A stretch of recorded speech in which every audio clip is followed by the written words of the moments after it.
ಸ್ನೇಹಿತರೆ, sensitive ಚರ್ಮದವ್ರಿಗೆ makeup ಹಾಕೊಂಡಾಗ ಅದನ್ನ remove ಮಾಡೋದೇ ಒಂದು ದೊಡ್ಡ ಟಾಸ್ಕ್ ಆಗುತ್ತೆ. ಸೊ ಇವತ್ತು ಮನೇಲಿ ನೈಸರ್ಗಿಕವಾಗಿ ಹೇಗೆ ಮನೇಲಿ ಮೇಕಪ್ ರಿಮೂವರ್ ಮಾಡ್ಕೊಬಹುದು ಅನ್ನೋದನ್ನ ತೋರಿಸ್ಕೊಡ್ತೀನಿ.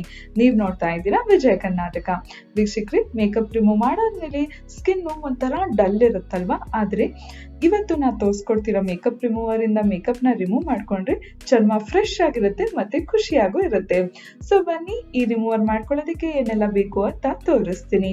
ನಮಗ್ ಬೇಕಾಗಿರೋದು ಗ್ಲಿಸರಿನ್, ತೆಂಗಿನೆಣ್ಣೆ, ಆಮೇಲೆ ಬೇಬಿ ಶಾಂಪೂ ಬರುತ್ತಲ್ಲ ಅದನ್ನ ತಗೊಂಡಿದ್ದೀನಿ, ಮಕ್ಳಿಗೆ ಹಾಕುವಂತ ಶಾಂಪೂ, ಜೊತೆಗೆ ಕಾಟನ್ ಪ್ಯಾಡ್ ಬೇಕಾಗತ್ತೆ. ಇಲ್ಲ ಅಂತ ಹೇಳಿದ್ರೆ ತುಂಬಾ ಸಾಫ್ಟ್ ಆಗಿರೋ ಟಿಶ್ಯೂ ಪೇಪರ್ನು ಕೂಡ ನೀವು ತಗೊಬಹುದು. ಕೊನೆಯದಾಗಿ ನೀರನ್ನ ಇಟ್ಕೊಂಡಿದ್ದೀನಿ.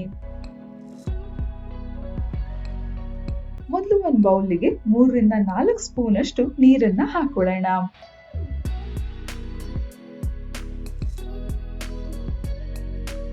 ಈ ನೀರಿಗೆ ನಾವು 1 ಸ್ಪೂನ್ ಅಷ್ಟು ಗ್ಲಿಸರಿನ್ ಹಾಕೊಬೇಕು.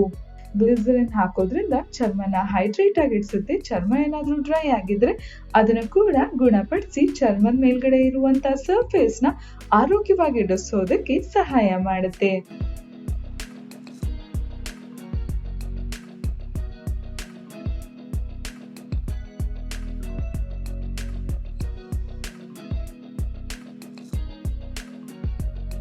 ನೆಕ್ಸ್ಟ್ ಇದಕ್ಕೆ 1 ಸ್ಪೂನ್ ಅಷ್ಟು ತೆಂಗಿನೆಣ್ಣೆನ ಬಳಸೋಣ. ತೆಂಗಿನೆಣ್ಣೆ ಬಳಸೋದ್ರಿಂದ ಕಾಜಲ್ಲು ಇಲ್ಲ ಮಸ್ಕಾರ ಹಾಕಿದ್ರೆ ಅದೆಲ್ಲ ಸುಲಭವಾಗಿ ಹೊರಗೆ ಬರುತ್ತೆ. ಜೊತೆಗೆ ಚರ್ಮನ ಸಾಫ್ಟ್ ಆಗಿ ಇಡ್ಸೋದಕ್ಕೆ ಸಹಾಯ ಮಾಡುತ್ತೆ. ಚರ್ಮದಲ್ಲಾಗುವಂತ ಸುಕ್ಕನ್ನು ಕೂಡ ಕಮ್ಮಿ ಮಾಡುತ್ತೆ.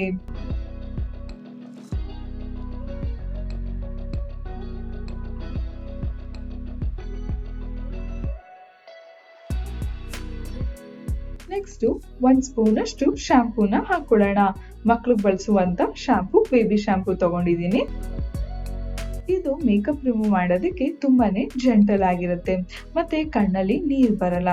ಜೊತೆಗೆ ಇದ್ರಲ್ಲಿ ಹಾಕಿರುವಂತ ಕೆಮಿಕಲ್ಸ್ ತುಂಬಾ ಮೈಲ್ಡ್ ಆಗಿರೋದ್ರಿಂದ ಚರ್ಮಗೆ ಅಷ್ಟೊಂದು ಅಫೆಕ್ಟ್ ಮಾಡಲ್ಲ. ಈ ಎಲ್ಲ ಇಂಗ್ರೀಡಿಯೆಂಟು ಚೆನ್ನಾಗಿ ಮಿಕ್ಸ್ ಮಾಡ್ಕೊಬೇಕು.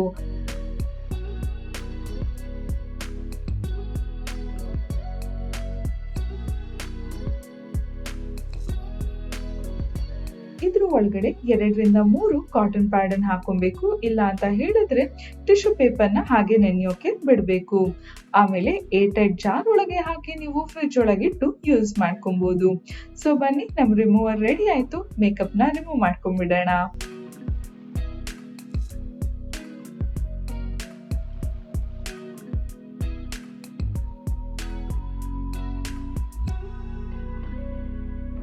ನೋಡಿ, ಜಸ್ಟ್ 1 ಕಾಟನ್ ಪ್ಯಾಡು ಇಲ್ಲ 1 ಟಿಶ್ಯೂ ಪೇಪರ್ ನ ತಗೊಂಡು ನೀವು 1 ಸ್ಟ್ರೋಕ್ ಇಲ್ಲ 2 ಸ್ಟ್ರೋಕ್ ಈ ರೀತಿ ಸ್ವೈಪ್ ಮಾಡಿದ್ರೆ ಮೇಕಪ್ ಬಂದ್ಬಿಡುತ್ತೆ. ಸೊ ನೀವು ಕೂಡ ಟ್ರೈ ಮಾಡಿ ನೋಡಿ. ಮುಂದಿನ ಸಂಚಿಕೆಯಲ್ಲಿ ನಾನು ನಿಮ್ಗೆ ಇನ್ನೊಂದು ಟಿಪ್ಸ್ ಬಗ್ಗೆ ತಿಳಿಸ್ಕೊಡ್ತೀನಿ. ಈ ವಿಡಿಯೋ ಇಷ್ಟ ಆದಲ್ಲಿ ಲೈಕ್ ಮಾಡಿ, ಕಮೆಂಟ್ ಮಾಡಿ, ಶೇರ್ ಮಾಡಿ. ಇನ್ನು ಯಾರೆಲ್ಲ ವಿಜಯ್ ಕರ್ನಾಟಕ ಡಿಜಿಟಲ್ ಪ್ಲಾಟ್ಫಾರ್ಮ್ ನ ಫಾಲೋ ಮಾಡ್ತೀವೋ ಫಾಲೋ ಮಾಡೋದಕ್ಕೆ ಮರಿಬೇಡಿ.